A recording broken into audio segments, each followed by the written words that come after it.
Assalamualaikum warahmatullahi wabarakatuh. Perkenalkan, nama saya Mutia Faiza Mara dengan NIM 22882300066 dari jurusan Pendidikan Sejarah. Dan kali ini saya akan melaksanakan salah satu tugas akhir mata kuliah kurikulum dan pembelajaran di mana saya akan mengajarkan kalian 10 menit ke depan tentang mempertahankan perjuangan mempertahankan kemerdekaan Indonesia dari tahun 1945 sampai dengan 1949.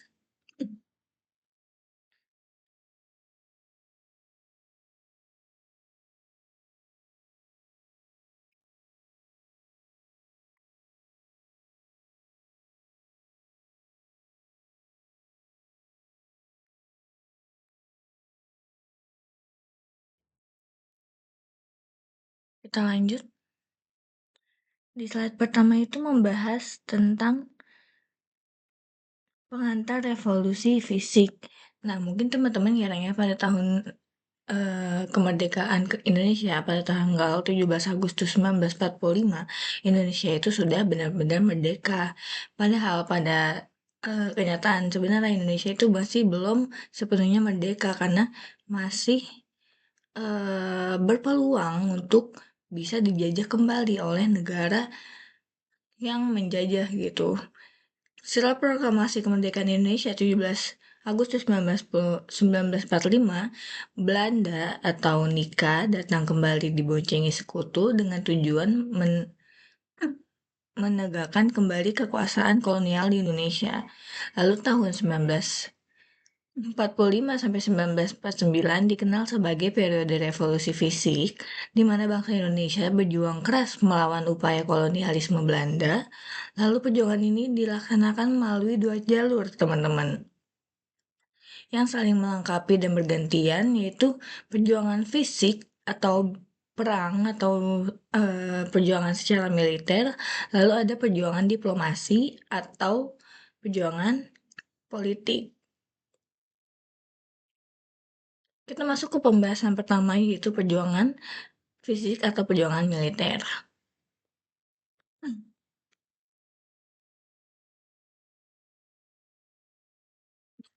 Pada perjuangan fisik atau perjuangan militer, perjuangan ini tuh mengandalkan kekuatan militer dan konfrontasi senjata untuk mempertahankan kedaulatan dan melukis penjajahan dan mengusir penjajah. Lalu adapun perjuangan fisik ini memiliki kelebihan dan kekurangan. Kelebihannya itu adalah membangkitkan semangat masyarakat Indonesia pada saat tersebut, lalu bisa menekankan militer Indonesia pada masa tersebut. Lalu ada juga kekurangannya di mana pada perjuangan fisik ini, pada perang ini memakan banyak sekali korban jiwa dan materi, lalu kekurangan kekuatan Indonesia itu tidak seimbang. Contoh peristiwa yang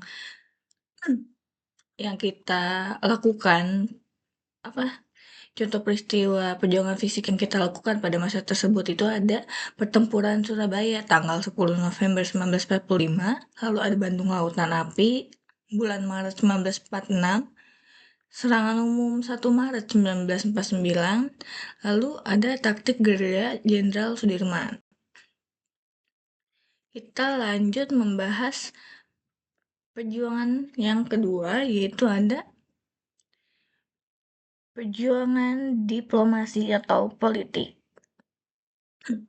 Perjuangan yang mengutamakan perundingan, negosiasi, dan upaya mencari dukungan serta pengakuan internasional.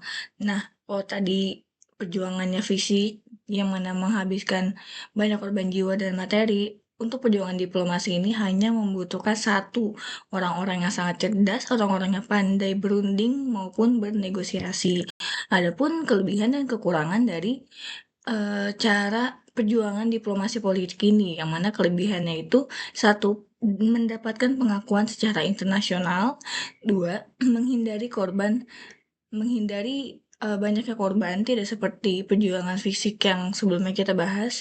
Lalu yang ketiga ada legitimasi. Terus kekurangannya adalah satu, kompromi dengan pihak yang tidak ingin atau yang sekiranya akan merugikan bangsa Indonesia, lalu yang kedua ada resiko pengkhianatan. Jadi di diplomasi ini banyak sekali pengkhianatan yang terjadi gitu teman-teman. Jadi itu bisa menjadi salah satu kekurangan di cara perjuangan secara diplomasi. Lalu ada contoh peristiwanya seperti perjanjian Romroyen tahun 1949, lalu ada konferensi meja bundar atau KMB pada tahun 1949, lalu ada perundingan Linggarjati tahun 1946, lanjut ada perjanjian Ravenville tahun 1947.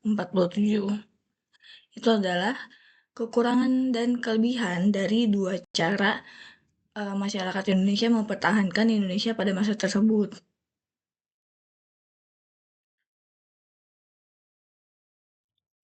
Nah, kita akan selanjutnya membahas tentang strategi fisik dan diplomasi yang digunakan. Nah, ada dua cara yang masyarakat Indonesia gunakan dan masing-masing caranya itu memiliki strategi yang cukup matang untuk digunakan oleh para tokoh-tokoh perjuangan kita, teman-teman.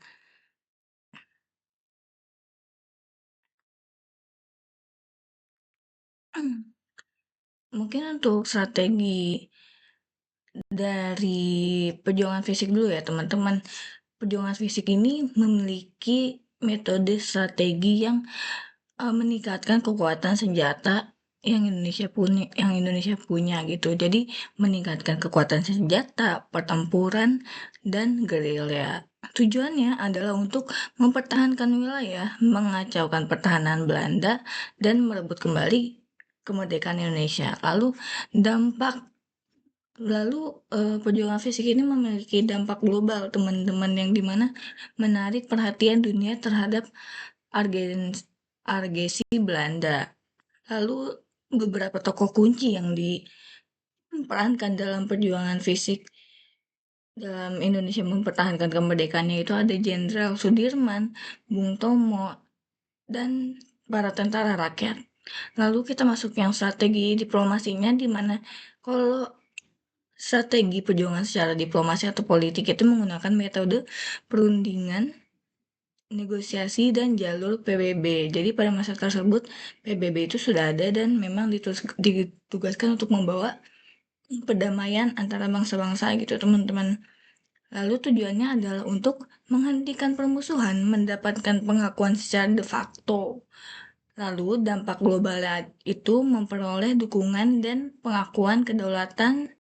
Lalu beberapa tokoh kunci yang berjuang secara diplomasi pada masa tersebut itu adalah Sultan Syahrir, Muhammad Hatta, dan Muhammad Anggom.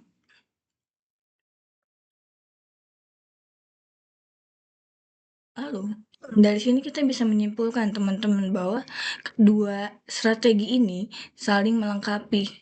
Perjuangan fisik memberikan tekanan militer dan menunjukkan tekad rakyat pada saat itu yang kemudian digunakan sebagai modal kuat di meja perundingan.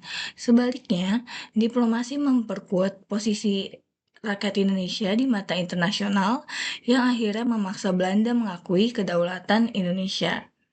Nah, kombinasi kedua strategi ini yang puncaknya adalah konferensi meja bundar atau KMB pada tahun 1949 yang berhasil memaksa Belanda menyerahkan kedaulatan penuh kepada Republik Indonesia Serikat.